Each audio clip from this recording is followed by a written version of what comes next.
3 अक्टूबर से शारदीय नवरात्र प्रारंभ हो रहे हैं। शारदीय नवरात्रों में 9 दिन मां की विशेष पूजा आराधना अर्चना की जाती है विशेष मां की कृपा प्राप्त करने के लिए।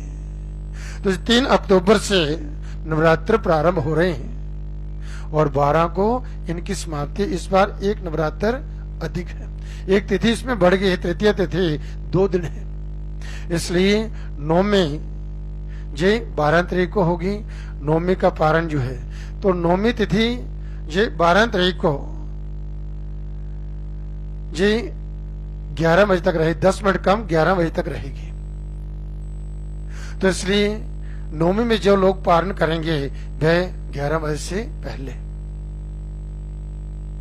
तो जो 9 दिन की साधना जो मैं आपको बताने जा रहा हूं कि विशेष शक्ति पूजन, शक्ति संवर्धन, शक्ति संचय दिन होते हैं जिसमें भक्तजन शाखारोपण करते हैं, कलश स्थापन करते हैं, मां की अखंड ज्योत प्रज्वलित करते हैं, मां की पूजा विशेष रूप से उस दिन संकल्प करके 9 दिन का एक संकल्प लेते हैं कि मां हम जो 9 दिन जो साधना आपके जो नवरात्र जो है इनमें आपकी साधना करेंगे, व्रत करेंगे, जब करेंगे कि मां आप हमारे घरों में विराजमान होकर के आप हमें आशीर्वाद दें और आपका आशीर्वाद से हमारा पूरा परिवार, हमारा कुल जो है परम कल्याण को प्राप्त हो, परिवार में सुख समृद्धि हो, धन धान्य की वृद्धि हो, परिवार में मैत्री संवर्धन हो, सब कष्ट दुख रोग दूर हो, आत्म शांति आत्म सुख की प्राप्ति हो। तो इस प्रकार से संकल्प लेकर के साधक जन विशेष 9 दिन जो है शक्ति पूजन करते हैं, व्रत करते हैं, उपवास करते हैं, दुर्गा सप्तशती का पाठ करते हैं, श्रीमद् देवी भागवत का पाठ करते हैं, मंत्र जप करते हैं। और नवरात्रों में विशेष शक्ति की पूजा अवश्य करनी चाहिए। कहते हैं कि 9 दिन की जो साधना जो होती है जो 6 महीने तक किसी प्रकार की कोई जीवन में विघ्न बाधा नहीं आती। फिर आगे फिर नवरात्र आते हैं, फिर साधक जो है भगवती की उपासना करते हैं और इस प्रकार मां का आशीर्वाद प्राप्त करते हैं और उसकी जीवन यात्रा सुखद बनी रहती है, उसके संकल्प जो है परिपूर्ण होते हैं। अब जो 9 दिन की साधना जिसमें आप कलश स्थापन करेंगे, शाखारोपण करेंगे, तो कलश स्थापन जे कैसे करें? कलश जो है मिट्टी का कलश भी होता है, पीतल का कलश, इस प्रकार से कलश लेकर के आपने उसकी स्थापना करनी है। कैसे? क्या आप पूर्वाभिमुख बैठे हुए हैं, जहां पर भगवती की आपने प्रतिमा रखी हुई है उसके अपनी बाईं तरफ और देवता की दाईं तरफ होगी। जैसे जहां मैं बैठा था इस तरफ जो है कलश स्थापन होगा ईशान कोण में, और सामने जो है मां भगवती की प्रतिमा आप रखेंगे। अब कलश स्थापन कैसे करें? तो भूमि पर धान्य रखें, चावल रखें, धान्य जो है वह रखें, उसके ऊपर जल से पूरित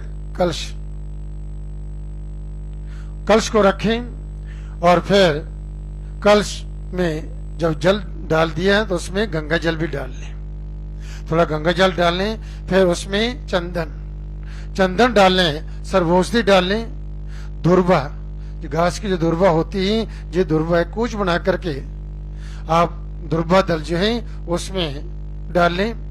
5 पल्लव उपलब्ध ना हो तो आम के पत्ते उसमें डालें, फिर कुशा, सप्तमृत्तिका 7 स्थान की मिट्टी, जैसे 7 स्थान की मिट्टी प्राप्त नहीं होती है तो तुलसी की मिट्टी उसमें डालें, सुपारी डालें, पंचरत्न, फिर द्रव्य को एक सिक्का जो है वह उसमें डालें, वस्त्र, लाल वस्त्र जो मोली जो है उससे उसके गले में बांधें और पूर्ण पात्र, फिर उसके और पूर्ण पात्र 1 कटोरी उसमें चावल डाल करके उसके फिर ऊपर रखें जो पूर्ण पात्र होता है। फिर उसके ऊपर नारियल, हरा नारियल जो है जो माँ को भेंट चढ़ाते हैं आप, वह हरा नारियल जटा सहित उसके ऊपर स्थापित करें।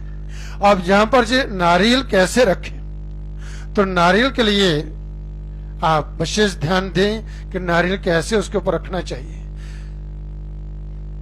अब बहुत सारे लोग उसको खड़ा करके रखते हैं, जो उल्टा करके रख देते हैं। तो रखना कैसे है, तो उसमें कहा है अधोमुखम शत्रु विवर्धनाय ऊर्ध्वस्य भक्त्र बहुरोग वृद्धि प्राची मुखम वित्त विनाशनाय तस्मा शवम समुखम नारिकेलम।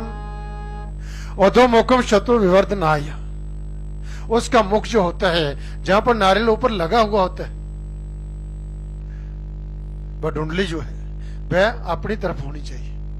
यदि आप उस कलश के ऊपर नीचे की तरफ रखते हैं, उसको उल्टा करके रख देते हैं, तो यदि अधोमुख रखते हैं, उल्टा करके रखते हैं, तो शत्रु की वृद्धि होती है। शत्रु के एक प्रकार की समस्याएं, कई प्रकार की विघ्न बाधा जो है उपस्थित कर देते हैं, परेशानी आ जाती है। ऊर्ध्वस्य वक्त्रम बहुरोग वृद्धि, और यदि उसका मुख जो है ऊपर की ओर रखते हैं तो बहुत सारे रोगों को देने वाला होता है, कई प्रकार के कष्ट जो है वे जीवन में आ जाते हैं। फिर प्राची मुखम वित्त विनाशनाय, कि प्राची मुख यदि आप रखते हैं, उसकी पूंछ अपनी तरफ और दूसरी तरफ उसका मुख रखते हैं, तो जो है वह प्राची मुख होता है। तो यदि ऐसे रखते हैं तो धन का विनाश करता है वो। तस्मात् शवम सम्मुखम नारिकेलम, उस नारियल को रखना कैसे है, सम्मुख अपनी तरफ। जैसे मैंने अपना मुख आपकी तरफ किया है और आप मेरी तरफ देख रहे हैं, मेरी बात को आप सुन रहे हैं।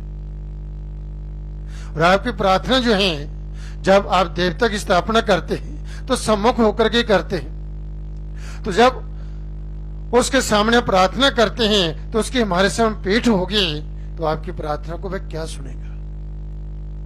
ऐसे कुछ विधान हैं, तो इसलिए सम्मुख नारियल का मुख जो है वह अपने सामने रखें, उसको स्थापित करें और फिर जो है शाखारोपण करें, माँ की ज्योत प्रज्वलित करें, उसका पूजन करें और संकल्प लेकर के फिर आप जो संकल्प लेते हैं कि 9 दिन में व्रत करूंगा, जब करूंगी, और